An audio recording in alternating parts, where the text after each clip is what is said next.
Pasalnya, sejak memiliki hubungan asmara dengan Vicky Prasetyo, Kalina Oktarani tak pernah lagi bertemu dengan buah hatinya itu.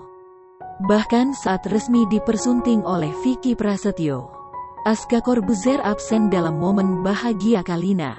Penantian panjang itu akhirnya kini berbuah manis. Iya, Kalina terlihat mengunggah foto bersama dengan Aska Corbuzier. Ia pun bisa melepaskan kerinduannya pada putranya itu. Kalina terlihat begitu semeringah memeluk Aska Corbuzier. Unggahan pelukan Kalina ke Aska di laman Instagram pun banjir pujian dari warganet. Dalam unggahan itu, warganet rupanya gagal fokus dengan paras Kalina dan Aska Corbuzier. Tak sedikit warganet menilai wajah keduanya dinilai begitu mirip satu sama lain. Bahkan ada juga warganet yang menyebut Kalina dan Aska terlihat seperti kakak adik.